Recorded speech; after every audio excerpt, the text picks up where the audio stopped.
The cork hadn't even finished popping when I pushed open the double doors of the tasting room, and the first thing I saw was my husband's mouth open in the shape of a word he never got to say. He was up on the little stone platform he'd had built against the back wall, the one with the wrought iron railing and the string lights I paid for, holding a glass of our own estate reserve up toward a room full of people who had no idea who I was. Marcus looked good. He always looked good when there was an audience.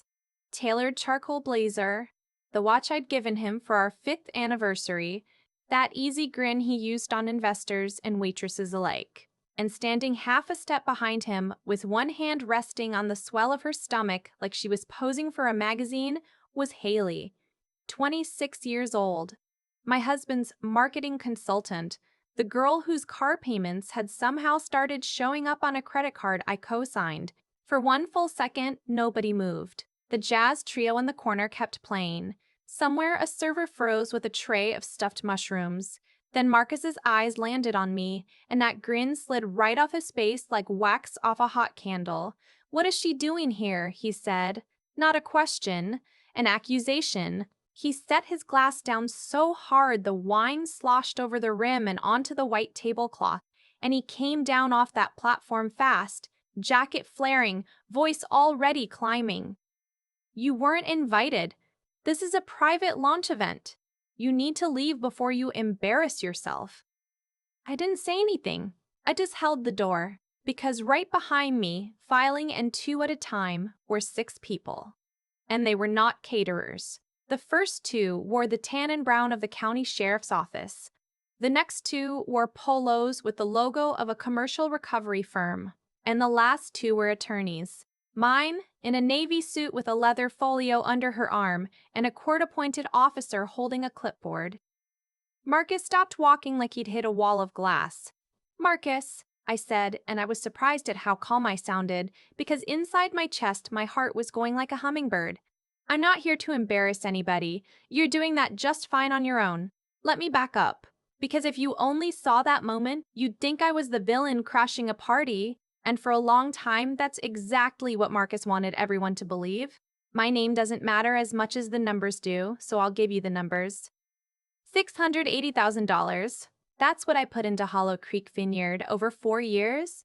It started as a dream we shared, or a dream I thought we shared, back when Marcus was a restaurant manager with big ideas and I was a commercial real estate analyst with a trust from my grandfather and a head for contracts. We found the land together. 40 acres in the hills outside Paso Robles, an old failing operation with good bones and bad management.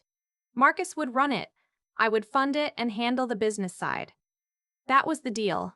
Except somewhere in year 2, we started becoming I. As in, I quietly transferred the down payment. I personally guaranteed the equipment loans. I co-signed the lease on the downtown tasting room. And Marcus started saying my vineyard at dinner parties, my vision, my brand. I told myself it was just how he talked. Men like Marcus narrate their own legends. It's practically a hobby. The first real crack came at my sister's wedding, of all places.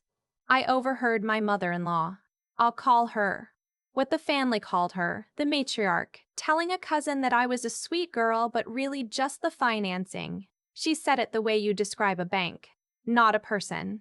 A line of credit with a wedding ring. I should have left then. I know that now.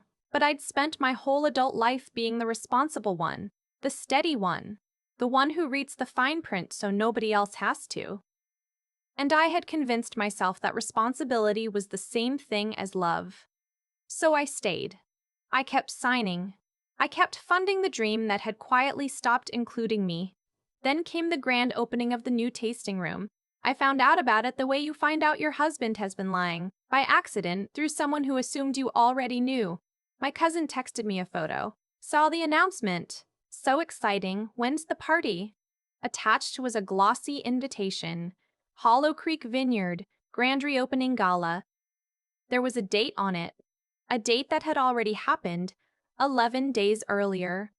I called Marcus. I kept my voice light, conversational, like I was asking about the weather. "Hey, I saw there was a reopening event. When was that?" There was a pause on the line, and then he said it. The sentence I will hear in my head until the day I die. That was almost 2 weeks ago. It was a small thing. We only invited close family and a few important friends. Close family. I had put $680,000 into that property. I had personally negotiated the lease on the building the event was held in, and my own husband had stood in a room I paid for, pouring wine from vines I bought, and told everyone I wasn't close family. I didn't yell. I want you to understand that because I think people expect the woman in these stories to scream and cry. I didn't. Something in me just went very, very quiet. The kind of quiet you get right before a storm flips the sky green. I said, okay, thanks for letting me know. And I hung up. Then I drove home, poured myself exactly 1 glass of cheap grocery store wine, not ours, never ours again, and I opened my laptop and I started reading. Every contract, every loan, every signature. And that's when I found the thing that changed everything. 3 weeks later, on a Tuesday, my phone rang while I was sitting in my attorney's conference room. It was Marcus. I almost didn't pick up, but I'm glad I did because what he said gave me the timeline I needed. The vendor bills are overdue, he said. No hello, no how are you, just irritation. The wine distributor, the linen company, the valet service from the gala. Did you send the money? The accountant says the operating account is short. You need to transfer the funds today. And there it was. He still thought I was the bank. I looked across the table at my attorney, a sharp, unhurried woman named Priya, who billed by the hour and was worth every dollar, and she gave me the smallest nod. Marcus, I said, I'm not sending any money. What are you talking about? We have obligations. The whole operation runs on my money. Yes, I know. I've always known. The thing is, I'd decided my money is for close family. I let that sit there a second, and you told me I'm not that. So, you should probably ask close family for it. I hung up before he could answer. Priya slid a folder across the table toward me, and on the front, in a little plastic tab, were the 2 words I'd been waiting to read for 3 weeks. Writ of Uplifting. Here's what Marcus didn't know, because Marcus never read anything he didn't write himself. When I funded the Vineyard, I didn't gift the money. I structured it. Every major asset, the bottling line, the temperature-controlled storage units, the imported French oak barrels, the 2 custom delivery vans, the point-of-sale system in the tasting room, every single one was purchased through a holding company that I owned outright and leased back to the operation. On paper, Marcus's Vineyard didn't own its own equipment. It rented it from me, and it had stopped making the lease payments 4 months ago, right around the time the marketing consultant got her new Audi. That made the entire inventory of physical assets collateral on a defaulted commercial agreement. $680,000 in default, which meant a judge could order it all seized, which is exactly what a judge had done that morning with a signature and a stamp. But the equipment was just the appetizer. So now you understand why I was standing in the doorway of that second grand opening, because of course there was a second one, a redo, even more lavish than the first, because Marcus had heard a rumor I was making trouble and decided the cure for trouble was to throw a bigger party and surprise more investors. He'd lined up 3 regional restaurant groups, the kind that buy wine by the pallet, and he was up on that platform toasting a future that did not belong to him. You need to leave, Marcus said again, louder this time, glancing at his guests. The 3 investors had clustered near the bar, and I watched their faces shift from polite confusion to the careful blankness that wealthy people get when they smell liability. Officers, this woman is my estranged wife. She is unstable. She's trespassing on private property. I want her removed. The lead deputy didn't even look at him. He looked at Priya. Priya stepped forward and handed him the folder. The deputy opened it, checked the signature against the document, then reached up and clicked the little radio mic on his shoulder so his voice would carry. By order of the San Luis Obispo County Civil Court, he said, and the jazz trio finally stopped playing. This premises is subject to an immediate writ of Uplifting. We are executing a court-ordered seizure of physical assets to satisfy a defaulted commercial lien in the amount of $680,000. Anyone who interferes will be detained. The room made a sound I'll never forget. A collective intake of breath, 100 lungs at once. And then the phones came out. Of course they did. Marcus had invited a handful of local food and wine influencers to live stream the magic of the reopening, and now those same phones swiveled toward me, toward Marcus, toward the deputies, red recording dots glowing in the dim light. They were broadcasting his collapse to 40,000 followers in real time, and there was nothing he could do about it. A lien? Marcus's voice cracked right down the middle. What lien? This is a mistake. I own this vineyard. You can't take my equipment. I have a tasting tomorrow. The deputy was already turning to the recovery crew by the door. Begin the seizure. Follow the asset schedule. They moved like they'd done it 1,000 times, because they had. Hand trucks rumbled across the polished concrete floor. 2 men headed straight for the back, toward the temperature-controlled room where $40,000 of aging reserve sat in French oak. And Haley, the marketing consultant, the close family, threw herself in front of them with both arms out. You can't go back there, she shrieked. That's a controlled environment. You'll ruin the vintage. Marcus, do something. The recovery men didn't break stride. One of the deputies gently took her by the elbow and steered her out of the way, and the men pushed past into the back, and a minute later they came rolling out the barrels, one by one, each one strapped to a dolly, each one mine. Marcus tried to physically block the bottling line. He spread himself across the gleaming stainless steel, like a man protecting a child, and the lead deputy put one hand on his shoulder, almost kindly, and said something low that I couldn't hear. Whatever it was, Marcus stepped back. His hands were shaking. The arrogance was draining out of his face by the second, and underneath it was just a scared man in a borrowed-looking blazer watching his whole world get loaded onto a truck.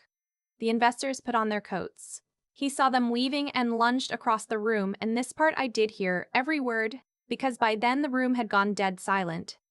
Gentlemen, wait. Please. This is a misunderstanding. My ex-wife is having an episode. The operation is completely sound. I can replace the equipment by next week. We still have the lease on the building. We have a 10-year lease on prime downtown real estate. The brand is everything. The brand is everything. The lead investor, a silver-haired man with the patience of a tax audit, looked at him and said, "You've got a $600,000 default, and the sheriff is wheeling your inventory out the front door. We're done." And they walked out into the cool Paso Robles evening, and they did not look back. That's when Marcus made his last stand. He climbed back up onto his little platform, because of course he did, because the platform was where he felt safe, and he raised both hands like a preacher. Listen to me, everyone. His voice bounced off the high beams. Let them take the barrels. Let them take the equipment. Those are just objects. My wife is having a tantrum because she can't stand that I've moved on with my life. But she cannot take this vineyard, because I hold the lease. A 10-year commercial lease on this building and this land. I am the legal tenant. She can strip the walls bare, but she cannot evict me from my own business. I'll buy new equipment tomorrow. We open next week. Hollow Creek isn't furniture. It's a name. It's a location. It's a vision. A couple of the influencers lowered their phones. I watched it happen.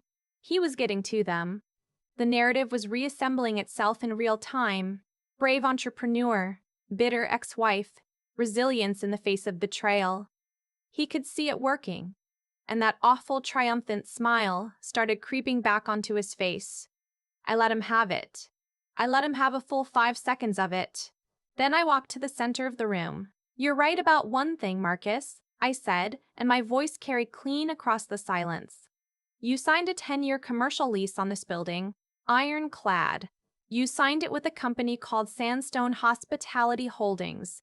He crossed his arms, sneering. That's right. And Sandstone's corporate lawyers don't care about our divorce. I pay rent on time. The lease is untouchable. I opened my folio and pulled out a single stamped page. Sandstone Hospitality Holdings, I said, is a portfolio subsidiary of the commercial real estate firm where I've worked for 9 years. It's the exact portfolio I manage. You were so excited to get the keys, so proud of the deal you'd closed. that you never once read the name of the managing agent on the bottom of the lease. The sneer was gone now. His arms came uncrossed. "What are you talking about?" he said, very quietly. "I'm your landlord, Marcus." I held the page up so every glowing phone in the room could catch it. "I own the ground you're standing on. I have since the day you signed." The color went out of his face all at once, like a plug had been pulled. "And as your landlord," I went on, and now my voice is rising, filling the bare room, "I'm required to enforce the conduct clauses in every commercial lease I write. When my forensic accountant documented that you'd been diverting operating funds owed to my company, to pay for a personal vehicle and a private apartment, and when you forged your mother's signature as a secondary guarantor on a $180,000 inventory line of credit, you put my property at legal risk. That's a material breach." I handed the page to the deputy, who walked it across the floor and pressed it into Marcus's chest. He grabbed it on reflex, eyes scrambling over the bold print at the top. "Effective immediately," I said, loud enough for 40,000 strangers to hear. "Your lease is terminated. You don't have a vineyard. You don't have a building. Everyone in this room has 10 minutes to leave my property before they're charged with trespassing." The word trespassing emptied that room faster than a fire alarm. Influencers grabbed their bags. Investors who'd lingered out of morbid curiosity bolted for their cars. The catering staff dropped their trays and fled. In under 4 minutes, the gala was a wasteland of spilled wine and abandoned coats. And then it was just the three of them. Marcus, frozen on his platform. Haley, near the door. And the matriarch, Marcus's mother, who had been standing by the bar in pearls and a silk blouse, watching her son's empire turn to ash. She moved first. She came at me across the floor with her hands curled like she meant to claw my eyes out, screaming that I had ruined her family, ruined her son, that I was a heartless, classless nobody who'd never had the breeding to deserve him. A deputy caught her before she got within reach and held her, not roughly, just firmly, while she sobbed and thrashed and her pearls clicked. "My credit," she wailed, and there it was, the truth underneath the venom. "You took everything. The loan. The bank is going to come after my house," because she'd finally done the math. The $180,000 Marcus had borrowed in her name, banking on the vineyard's revenue to quietly pay it back. That vineyard was gone. The revenue was gone. The debt was hers now, naked and screaming. I felt nothing. I want to be honest about that. I'd spent years performing warmth I didn't feel for these people, and standing there, I had finally run out. Marcus came down off the platform and turned to his mother, and instead of comforting her, he grabbed her arm and said, Mom, listen, you could take a second mortgage just to cover the lawyer. We'll sue her. We'll get it all back." That was the moment his own mother saw him clearly for the first time.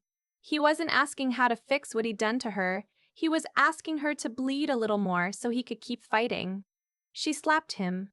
Open palm, full strength, the crack of it echoing off the empty walls. Then she pulled her arm free of the deputy, pointed a shaking finger at her son and said, "You forged my name. You stole from me to play house with that child. I have nothing left because of you.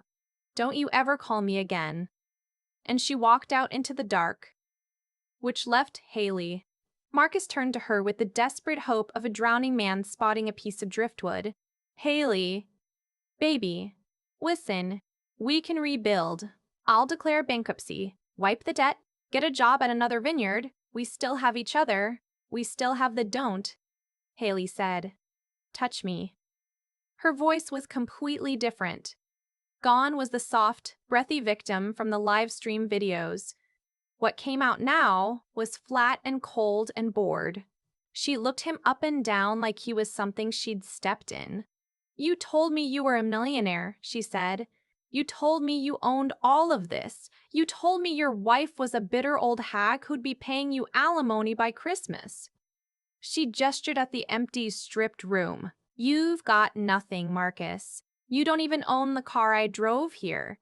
"She does, and you want me to stay and help you pay off your mother's forged credit card? I'm 26. I am not spending my best years in a one-bedroom apartment subsidizing your bankruptcy." "But the baby." Marcus whispered, and tears were running down his face now, openly, in front of the few phones that were still recording from the doorway. "We're having a child. You can't just leave the father of your—" Haley laughed. A short, sharp, ugly laugh. And then she reached up and unbuttoned the front of her flowing maternity cardigan. "There's no baby," she said. The world stopped. "I was never pregnant. You think I'd wreck my body for a man whose wife pays his rent?"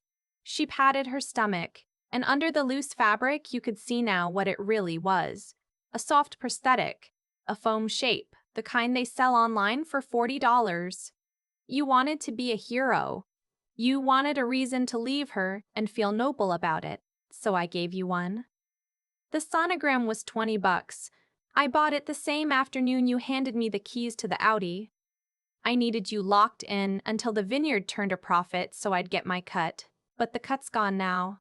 She unhooked the padding and let it drop onto the bare floor between them. "So I'm done wearing this ridiculous thing." Marcus slid down the side of the strip reception counter until he was sitting on the concrete, knees up, face in his hands, making sounds I won't try to describe. A black SUV pulled up outside, headlights swinging across the broken room. Haley opened the back door, paused for 1 second to look down at him, and said, "Try not to freeze out here." Then she got in and the car drove off, and the taillights shrank down the long gravel road and were gone. I stood behind glass doors of the building I owned and watched a locksmith I'd hired kneel down and drill out the old deadbolt while Marcus sat on the curb in the dark. 4 months later, I sat in a different kind of room. Family court, cold fluorescent light, mahogany rail, the smell of old paper. Marcus across the aisle in a suit that didn't fit anymore. He'd lost weight. His color was bad. His hands wouldn't stay still. His lawyer stood and explained, in the carefully neutral language of the defeated, that his client had filed for Chapter 7 bankruptcy, that he was insolvent, that he asked the court to discharge the $680,000 debt and let him start fresh. My attorney, Priya, rose with her unhurried smile. "Your Honor," she said, "the petitioner has no objection to the respondent filing for bankruptcy. In fact, we encourage it." Marcus actually looked up, confused, a flicker of hope. "However," Priya continued, sliding a thick, stapled document toward the clerk, "we ask the court to recognize that this particular debt does not qualify for discharge. The respondent did not merely fail at business, he committed wire fraud. He forged a secondary guarantor's signature. He diverted secured corporate funds for personal use." She turned and looked right at him. Under Section 523 of the United States Bankruptcy Code, any debt obtained through fraud, false pretenses, or false representation is explicitly non-dischargeable. His own lawyer flipped frantically through his code book and went pale because she was exactly right. The judge took off her reading glasses. She was not a woman who suffered theater. "The law is clear, sir," she said. "You cannot use this court to wash your hands of fraud. The $680,000 plus the contractual interest survives your bankruptcy. It is non-dischargeable?" She paused. "You hold a livelihood, you have earning capacity, I am granting a permanent wage garnishment. A percentage of every paycheck you earn will be diverted to the petitioner's holding company until the debt is paid in full." "I'll never make that kind of money again," Marcus said to no one. "Then," the judge said, "you'll be paying for a long time." The gavel came down like a door closing. I'd love to tell you I felt some grand, cinematic triumph in that moment. Mostly I just felt tired, and underneath the tired, something clean and quiet, like a room after you finally finished cleaning it. A year after that, I stepped off the gravel onto the flagstone path at Hollow Creek on a bright morning in May, and I barely recognized the place. The cold, showy luxury Marcus had built, the chrome, the velvet ropes, the platform, all gone. The tasting room had reclaimed wood and big open tables where strangers became friends over a shared flight. I'd liquidated the seized equipment, taken that capital, and rebuilt the Vineyard as something I actually believed in.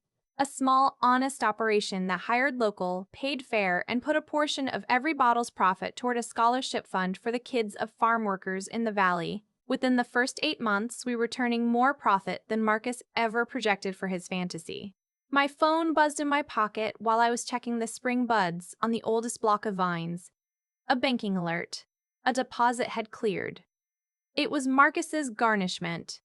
I knew where it came from. He was managing a tasting room now, someone else's, a big commercial outfit 2 hours north, taking direction from a kid half his age, pouring flights for tourists who had no idea who he used to think he was. Twice a month, on the 15th and the 30th, a slice of his paycheck got pulled out of his account and dropped into mine. He'd be making that deposit for the next 28 years. His mother had lost the house. The matriarch lived in a rented apartment now, dropped by the country club friends who'd only ever liked her money. And I won't pretend I'd grown big enough to feel sorry for any of them. They'd looked at me for years and seen a checkbook with a pulse. They'd pushed me out into the cold and assumed I'd freeze quietly so they could stay warm by my fire. I stood there in my own vineyard, in the actual morning sun, with dirt on my boots and a phone full of money that was mine. And I thought about the only thing I'd really learned through all of it. They told me I wasn't close family. They were right, in the end. I just didn't understand at first that it was the kindest thing they ever did for me. Being cut loose from people who only valued the size of my bank account was the thing that finally set me free to build something with the rest of it. So if you're sitting there funding someone else's dream, telling yourself that love means never reading the fine print, hear me when I say this. Read it. Read all of it. Sign nothing you wouldn't want a judge to see. And never, ever let anyone convince you that you only deserve a seat at the table, as long as you're the one paying for the meal. You can always take the bricks back. You can always build your own house. And it is so much warmer in there than you'd ever believe. For a long time, I believed that being the dependable one was the same as being loved. I read every contract so Marcus wouldn't have to. I covered every shortfall before anyone felt it. I told myself that quiet sacrifice was the highest form of devotion, and I let that belief carry me right up to the edge of ruin. What I understand now is that none of what happened to Marcus came out of nowhere. Every single piece of his collapse, he built with his own hands, one shortcut at a time. He forged his mother's signature, and the debt landed on her. He drained money he didn't own to impress a woman who was lying to his face, and the lie cost him everything. He stood on a platform and told a room full of strangers that his own wife wasn't close family, and weeks later, there was no family left in the room at all. Cause and effect. He kept planting the same seed and acting shocked at the harvest. The cruelest part wasn't what I did to him in that tasting room. It's that I didn't have to invent a single thing. I just stopped shielding him from the consequences he'd been earning for years. But I don't want you to remember this as a revenge story, because the real work happened quietly, long before the deputies ever showed up. The night I found out about that first party, I could have screamed. I could have keyed his car, posted his secrets, let the rage drive. Instead, I poured one glass of cheap wine and opened my laptop, because somewhere along the way, I'd learned that anger feels like power but rarely is. Knowing exactly where you stand, that's power. I read until I understood my own position better than he understood his. That clear-eyed patience, the refusal to act before I knew the ground beneath my feet, saved me more than any lawyer ever could. And it took everything I had to hold the line. There were nights I wanted to call him and offer to fix it all, just to make the ache stop, just to be needed again. Walking away from people who only valued my checkbook meant grieving a version of my life that was never actually real. That kind of steadiness, the willingness to sit in the discomfort instead of buying my way out of it, was harder than any single dramatic moment. So if you take anything from what I lived through, let it be this. Be the kind of person whose word and whose signature means something, because integrity is the one asset no one can repossess. Stay clear-headed enough to read the fine print even when your heart is begging you not to. And find the backbone to stand in the cold a little while, knowing you have everything you need to build your own warmth. They told me I wasn't close family. They were right. And the day I stopped trying to earn a seat at their table was the day I finally started building my own.